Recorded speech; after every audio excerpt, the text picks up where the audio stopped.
열왕기상서 16장 11절에서 14절입니다. 역사는 우리에게 거울이 됩니다. 그래서 우리는 좋은 역사도 나쁜 역사도 그걸 통해서 교훈으로 삼고 좋은 걸 담고 또 과거에 잘못된 걸 보면서 반복하지 않고 그러면서 깨닫게 되는 겁니다. 북이스라엘의 역사 그야말로 참혹하기 그지없습니다. 약 205년 동안 19명의 왕, 그러니까 여로보암서부터 호세아까지 왕조는 9왕조입니다. 왕가가 9번이나 바뀌게 되어져요. 짧은 역사에 제대로 정권이 바뀐 적이 없었어요. 왕조가 바뀔 때는 그 씨가 완전히 다 말라버립니다.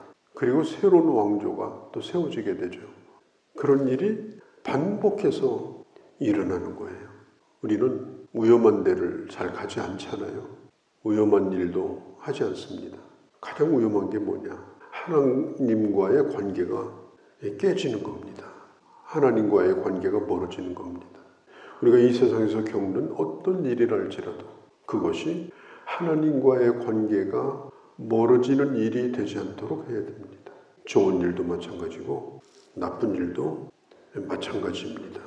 아주 중요한 것은 우리가 매일마다 먼저 하나님의 말씀을 받고 하나님 앞에 기도하고 말씀을 통해서 나 자신을 비춰보고 기도로 하나님 앞에 그 하루를 맡기면서 하나님 앞에 도움을 구하고 이 기본이 깨어지면 이게 다 깨어지는 겁니다. 그래서 이것이 참 매우 중요하다. 가장 일상적인 것이 가장 중요하고 가장 일상적인 것을 잘하는 것이 제일 잘하는 것이다. 신앙생활도 마찬가지입니다. 뭐 한번 잘하는 거 아무 소용없어요. 행사하는 거, 일 치르는 거 물론 중요합니다만은 그것보다 더 중요한 것은 일상적인 신앙생활을 잘하는 겁니다. 누가 뭐라고 하고 시샘말로 때려 죽여도 주일날은 와 있는 사람, 그 사람이 확실한 사람이에요.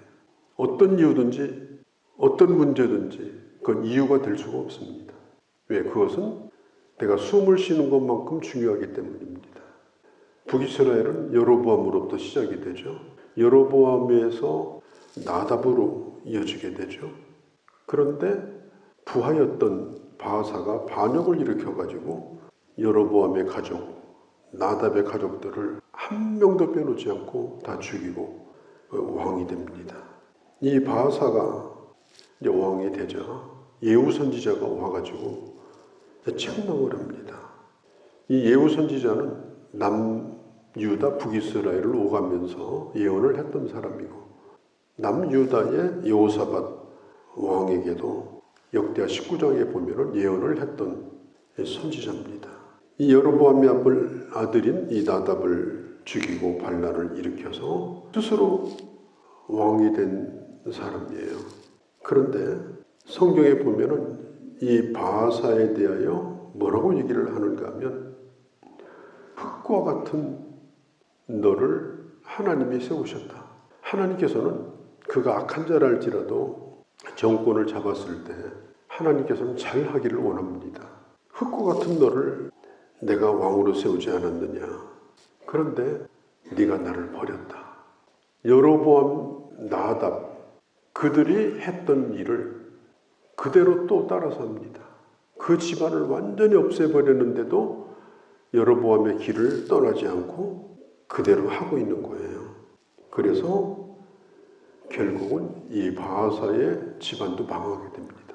그 아들 엘라라는 아들이 왕이 되어지는데 이 엘라가 한 2년 동안 정권을 잡습니다. 6절에 보면 바아사가 죽고 그 다음에 엘라가 왕이 되어 나라를 다스리게 됩니다.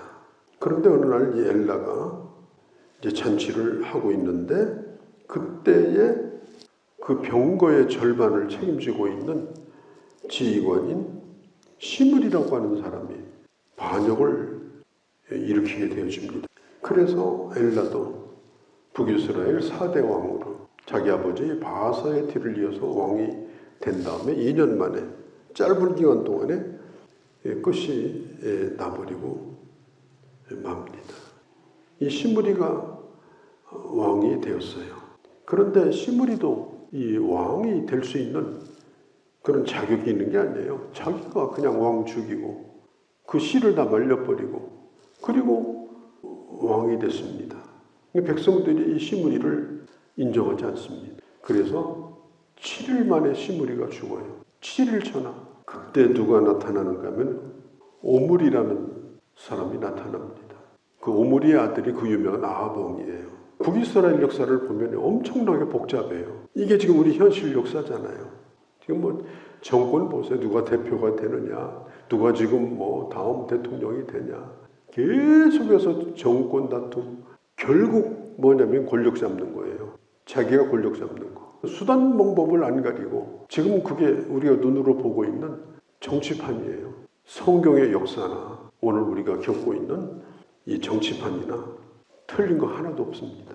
이 결국은 그냥 북이스라엘은 임자가 없는 나라예요. 칼 대고 뺏으면 되는 그런 나라였습니다. 하나님을 떠난 나라라고 하는 것은 완전히 뿌리가 뽑혀버린 나무와 똑같습니다. 임자가 없어요.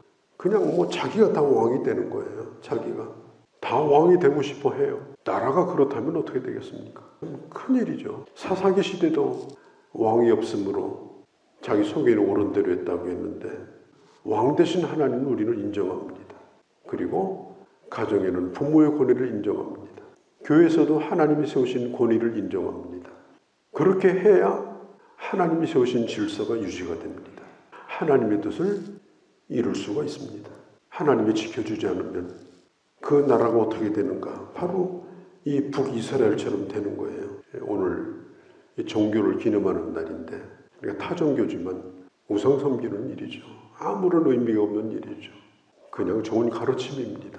자, 인생은 참 허무하다. 인생은 번뇌로 가득 차다. 그래서 욕심 부리지 말고 마음을 비우면 그게 바로 참된 사람이다. 그런 가르침을 가지고 종교화시킨 것이 이 종교예요. 제가 군대에 있을 적에 군종실에서 근무를 했는데 1군단 1여단에 군종실에 속해 있었는데 하루는 1군단 지역에 그 불교 군성이 저희 사무실에 방문을 했어요. 물어봤어요. 불교가 종교냐 동양 철학이냐 솔직하게 한번 얘기해달라. 제가 외람 때지만 물어봤어요. 그분은 동국대학교를 나온 분이에요. 제대로 공부하신 분. 그랬더니 그분이 한참 머뭇거리더니 하는 얘기가 불교는 종교가 아니라 엄격히 말하면 동양 철학이다. 철학을 종교화시킨 거다. 인간의 가르침을 종교화시켜서 종교가 된 거다. 그분은 불교를 제대로 알고 있는 분이에요. 임해치묵이라고 하는 시를 쓴 유명한 한용운이라고 이분이 쓴 불교 유신론이라는 책이 있어요.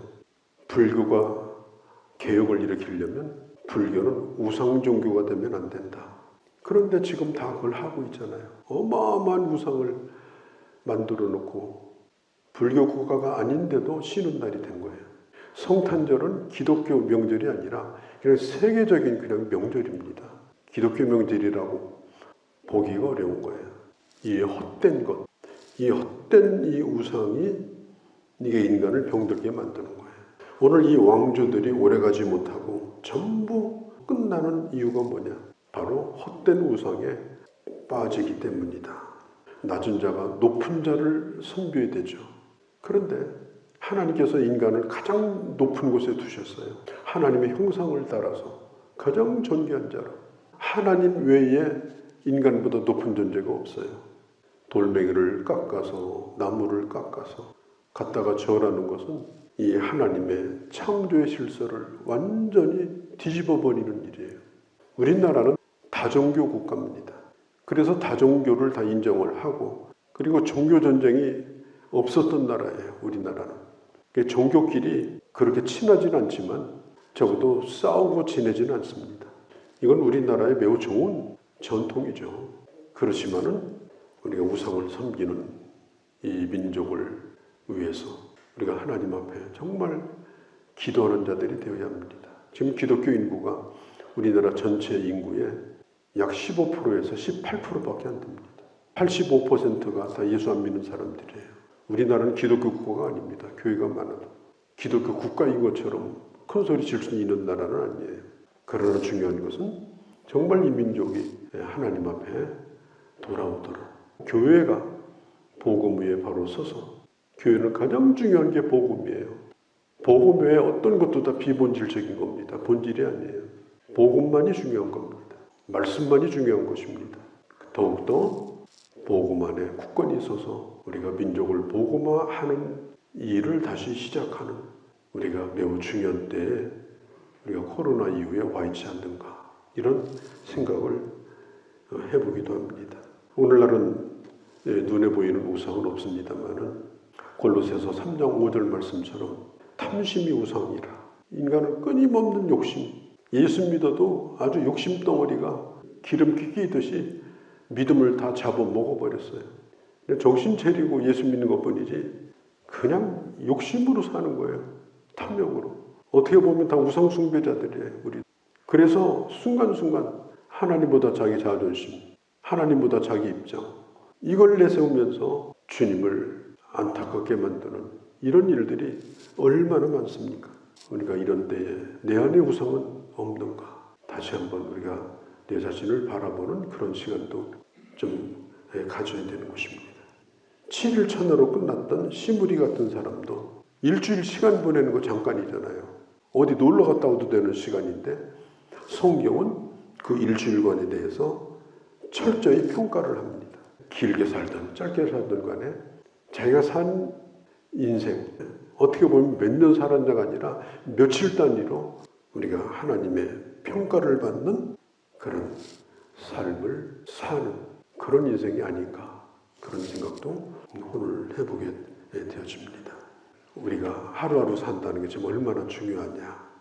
하나님의 책에 이것이 기록되어지고 반드시 하나님의 평가가 있을 것인데 다시 한번 정리를 합니다. 여로보암이 북이스라엘을 세웠습니다. 그 아들 나답이 그 정권을 물려받습니다. 그 부하였던 바아사가 반란을 일으켜가지고 여로보암 가정을 다 멸문지화시킵니다. 바아사가 자기 아들 엘라에게 정권을 물려줍니다.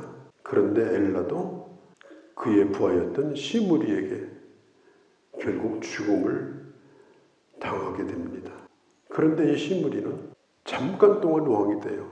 그 다음에 오므리라고 하는 사람에 의해서 또 정권이 바뀝니다. 신앙 개혁을 일으키고 그리고 나라를 믿음으로 세워가고 있는 동안에 북이스라엘은 하나님을 떠났으므로 이렇게 복잡한 나라가 되어버리고 말았더라. 주님 안에 거한다는 것, 이게 얼마나 좋은 것인가, 이게 얼마나 복된 것인가, 이걸 한번 다시 우리가 보게 되어지는 것입니다. 거룩하신 우리 아버지, 등불이 꺼져버리면 모든 것이 캄캄해지는데 하나님과의 관계가 끊어지면 한 나라도 한 인생도 이렇게 될 수 있다는 사실을 우리에게 보여주고 있습니다. 우리가 하루하루 사는 것, 한 주를 사는 것, 1년을 사는 것, 이 모든 것이 얼마나 소중하고 귀한가 하는 것을 다시 한번 생각하고 참으로 주의 사랑으로 보내심 받은 바가 뜻을 따라서 살아가는 저희가 되게 하여 주시옵소서. 우리 주 예수님의 이름으로 기도하옵나이다. 아멘.